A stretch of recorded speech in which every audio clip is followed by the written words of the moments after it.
is Axel Acosta. This is Joel Acosta, Cynthia Acosta, and Jesus Acosta. On November 5th, 2021, more than 50,000, mostly young people, attended what was supposed to be a two-day concert event known as Astro World, put on by Travis Scott and the other defendants in this case. During the first night of the concert, 8 of the concert goers died, and scores of others suffered significant injuries. One of those killed was 21-year-old Axel Acosta. Axel died as a result of the phenomenon known as crowd rush. Crowd rush occurs when you have an extremely large and high-density crowd moving in one direction in a confined space. People involved in a crowd rush get carried by a river of people uncontrollably. Importantly, people that have been involved in crowd rush typically do not die from being trampled. They die from what is known as compressive asphyxiation, from the sheer force of all the weight of the bodies being stacked on top of them. This is exactly what happened to Axel. By the defendant's gross negligence, created such significant pressure onto his body that he could not breathe. The air was literally slowly squeezed out of him, sending his heart into cardiac arrest. When he collapsed, concert goers trying to escape their own suffocation caused by the crowd rush trampled over his body like a piece of trash.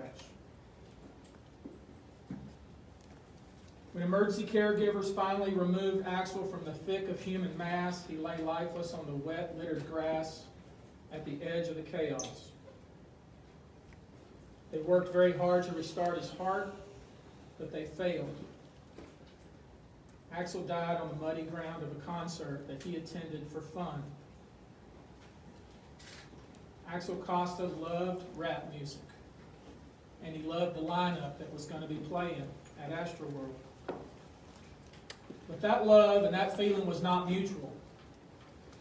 Certainly neither Travis Scott nor his handlers, entourage, managers, agents, hangers-on, promoters, organizers, or sponsors cared enough about Axel to make even a minimal effort to keep him and the others at the concert safe. This concert was intended for young people. The people who attended were minors. I was thinking last night, my son went to Astro World the first year it was held. Why wasn't my son crushed and killed? Perhaps the only reason was he decided not to go. I want everyone watching to know that this could have been your kid. This could have been your kid. We will be filing a lawsuit on behalf of 35 plaintiffs. That number is growing. Our phone is run off the hook. I think it's self-evident that this concert was planned incredibly poorly, that no regard was given to the safety of these young people at the concert, that there was no emergency response mechanism in place to help those who were in an extremist situation. There was not enough medical personnel, enough security personnel, and there were more people there than should have been there. The way the concert was set up, planned, organized, and the way things were handled once there was a problem, it boggles the mind. We'll be filing suit against the score more entities. These were the promoters, management. This is an entity that's been sued multiple times for this very thing. We will be suing Live Nation. Remember, it was Live Nation who in 2011 was sued because the stage collapsed and killed 7 people and injured 61 others. It was Live Nation who received a $101 million verdict against it for a concert employee being injured by a forklift. It was Live Nation who in 2013, concert attendees said they were run over, beaten, and assaulted during a stampede. It was Live Nation who put on a Gwen Stefani concert where a woman was injured during a mid-show stampede.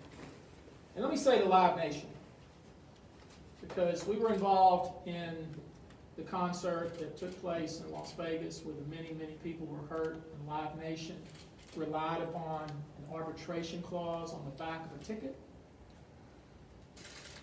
Do you really intend? Do you really believe that you can enforce an arbitration clause against minors, against people killed, against people who are still in the hospital? I think not. The case will also be brought against an entity called Contemporary Services Corp., who provided security. The case will be brought against Harris County Sports and Convention Corporation, the premises owner who worked with NRG, was supposed to provide security and make sure the facility was safe. I want to remind you that this is not the first instance where people were injured at concerts. It's a long history in the United States and in the world where individuals who came to a concert looking to have fun, certainly did not leave still alive. One of the experts who's looked at the history of concert goers and the multiple events that have occurred has said the history of how the concerts are handled is a history of disinterest and greed. I think that's what we have here.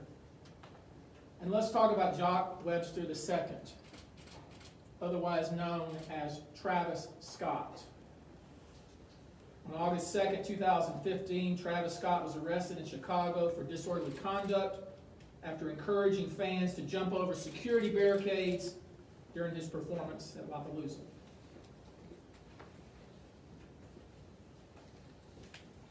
In 2017, Travis Scott was charged with inciting a riot, disorderly conduct, because he encouraged the crowd to bypass security and to bypass on-duty police officers.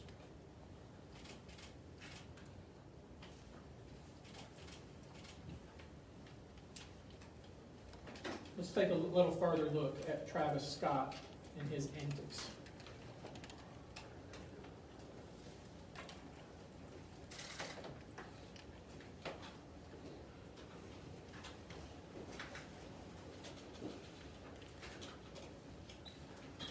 You got sound? This video, you see Travis Scott standing on the stage, encouraging people to bypass security and to charge the stage.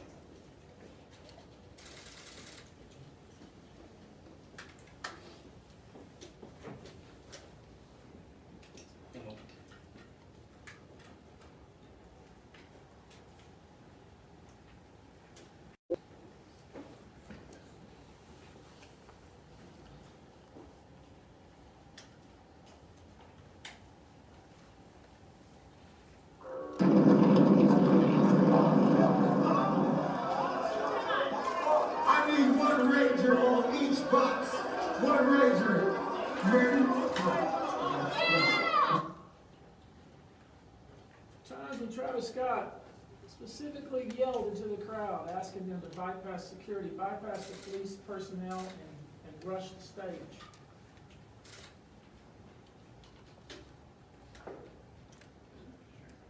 Next slide, please.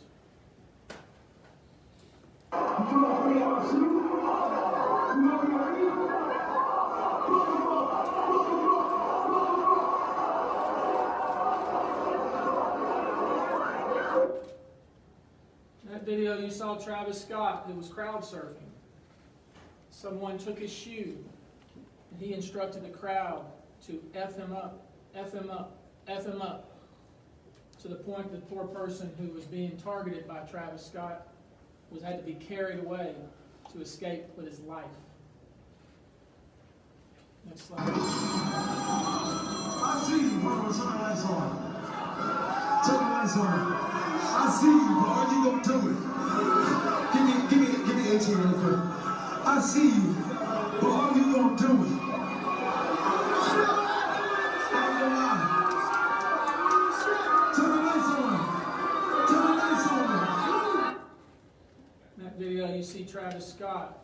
encouraging someone who's standing on the upper levels to jump into the crowd. During that very concert, somebody was pushed and was incredibly badly injured because of his conduct. Next slide. Here's a tweet Travis Scott sent out before another concert where he's encouraging people who don't have tickets to crash through the security and come to the concert anyway.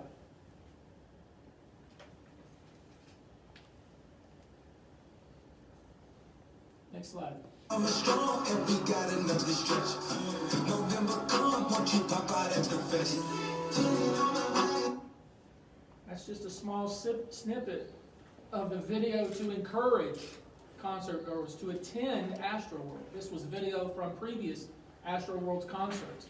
It's utter chaos that's encouraged not only by Travis Scott, but by everybody involved in putting the concert on. Next slide. Now, this tweet was reported, and we haven't been able to confirm, and maybe you can, whether this tweet is legit. But here we have a tweet from the Houston Police Department where they acknowledge that the security at Astro World concert was insufficient. And you'll also notice, if you go back and you look at Chief Fenner, some of the things that he put out in some of the interviews, where he talks about how many people he was going to have engaged in assisting with security at Astro World and how that number changed based on when he was interviewed. I encourage you to look at that. And we also know that it's been reported by the New York Times that allegedly our police chief met with Travis Scott or Travis Scott's people, indicating concern about some of the things that have been said and things that have been done leading up to the concert. Next slide. And we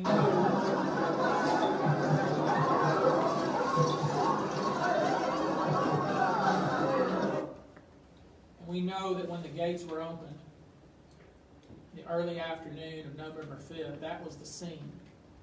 Next slide. I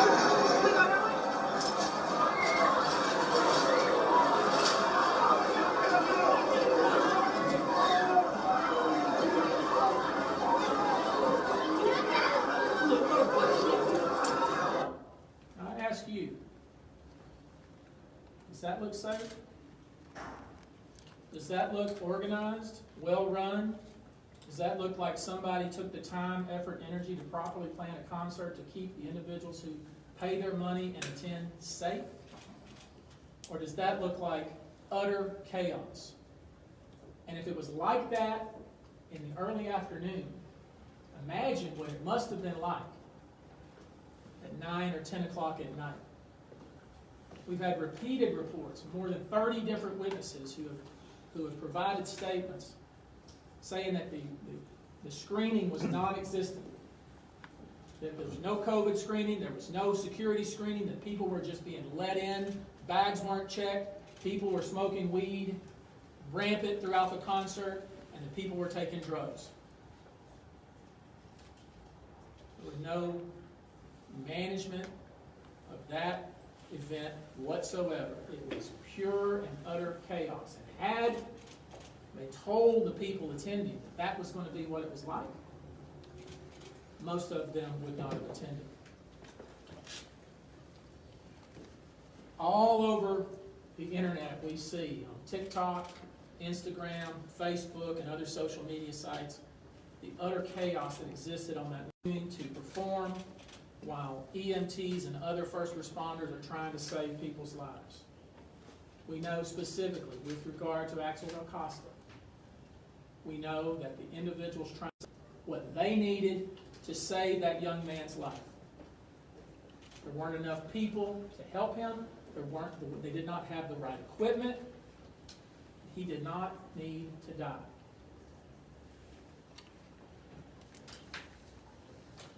I'm not going to show all the various video that we've collected all over the internet, but no one who sees that video would have wanted to be at that concert had they known that's what it was going to be like. And that brings me to Axel Acosta. He had just turned 21. He was incredibly good at computers. He had just transferred to a new university. He was going to school with his brother Joel. He comes from an extremely close family. His grandmother and grandfather are devastated, just as is his uncle and aunt, brother, and father.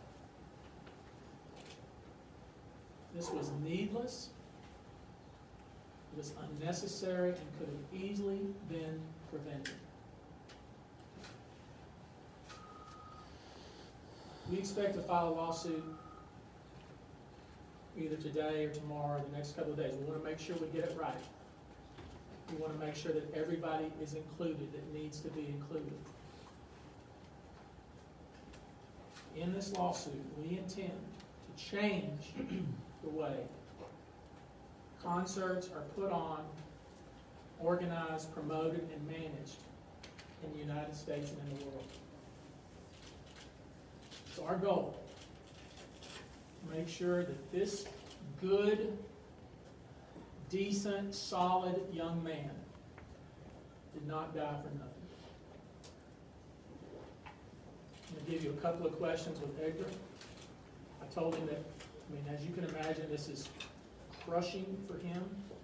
He has an appointment this afternoon with the funeral home to make arrangements so his son can go back home. Señora Acosta, Pedro Rojas de División, ¿nos puede hablar en español y contarnos cómo se siente, cómo está impactado usted por ver a casa?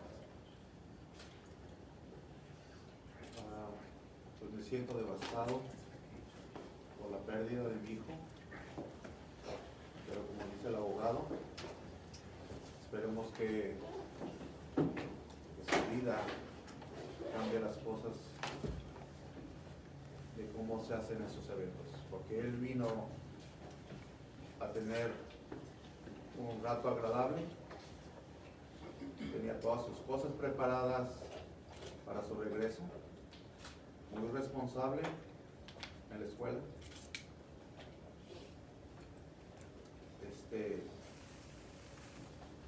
Y una cosa por negligencia de alguien que pasen estas cosas, porque todos los que hayan venido vinieron a divertirse.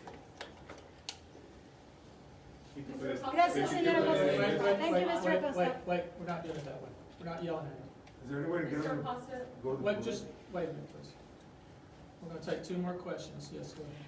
Mr. Acosta, we just wanted to know, how did you learn about your son's passing? We understand that it took some time for him to be identified.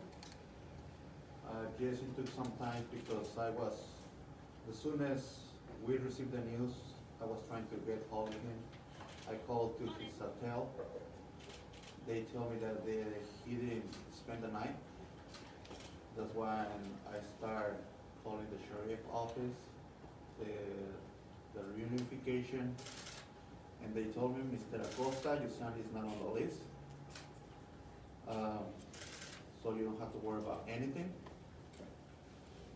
He is not on the list from the dead people or injured people. And I told them, well, he didn't spend the night on his hotel, so I'm worried about him. And then my son, he found his phone in the lesson plan, right? And so we tried to call again and ask for him for a body without identification. We called the hospitals, we called the sheriff's office, and they tell me, no, we have all the names on the list, and he's not on the list. Mr. Acosta, could you please tell us? No, just a minute. I want to make sure we're clear about something. When the Acosta family, when his son's name was not on the list, he also inquired, are there anybody who is unidentified? Because they figured out that Axel's phone was in lost and found. And Axel was not the kind of young man that didn't answer his phone or did not stay in touch with his brother or his dad. He stayed in touch with his brother and father. So they knew something was up when they found out that he did not spend the night at the hotel. That is absolutely not like Axel. That's not like Axel. He does not drink, he does not do drugs. He does not stay out all hours of the night. So when they inquired, well, are there any, has anybody been recovered that you don't know who they are? And he was told no, that there wasn't.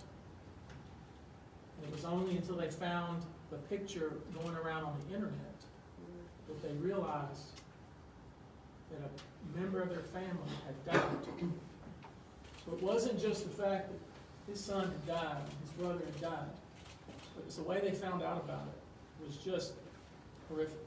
We'll do one more question. Mr. Acosta, could you please tell us, first, what you hope to accomplish with this lawsuit, and, what do you want the world to know about your son?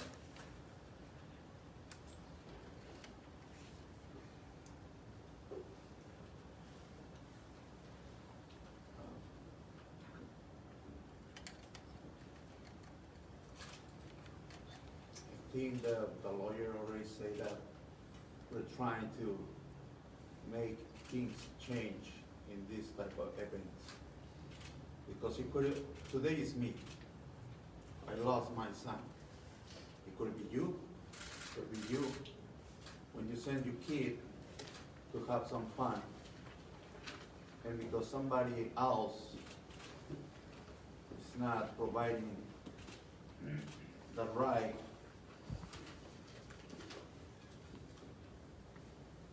I don't know how to explain, but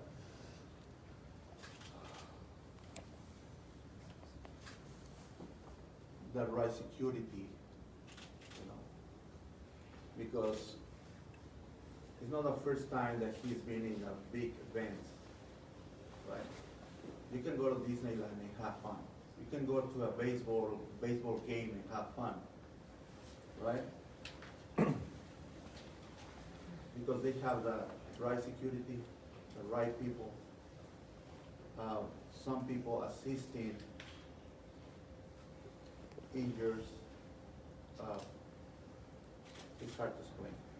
And what would you like the world to know about your son? He was a great kid, excellent student.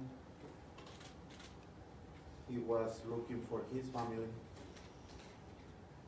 He loves his grandparents. He was trying to study and going to school to be, he was trying to be an engineer or computer programmer because he want to provide for his family. He really cares about it. He was the first grandkid. He was the oldest one, and he always take care of his other cousins. ¿Nos puede dar la misma respuesta en español, señor? ¿Cómo quiere que recuerden a su hijo? Soy Rogelio Morataya de Say a Telemundo. little bit about this next. Pues quiero que lo recuerden como un muy buen estudiante.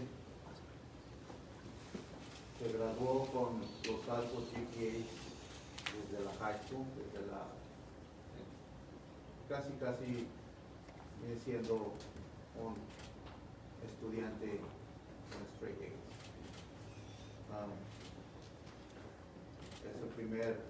Fue el primer nieto, no a sus abuelos. Veía por sus primos al ser el mayor y un excelente hijo.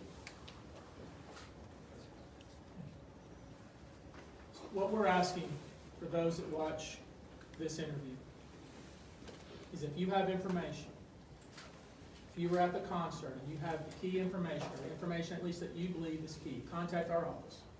We want to talk to you. We believe that the video on TikTok, on Instagram, on Facebook, is going to be key to this case. And we ask that if you have such video, that you provide it to us. If you have information, provide it to us. We're easy to find. And you should also know that I think as we speak here, there is a hearing going on in court for a temporary restraining order to restrain the various entities that are being sued, to preserve all the evidence, to make sure that Travis Scott preserve all of the texts and so forth on his telephone or telephones. And hopefully we will get that relief that we are seeking. And with that, that is all we're going to do today. Thank you. Tony, could you give us the info on the TRO hearing? Is that happening now? It's happening right now. In which court? I think the ancillary judge is Judge Sandhill.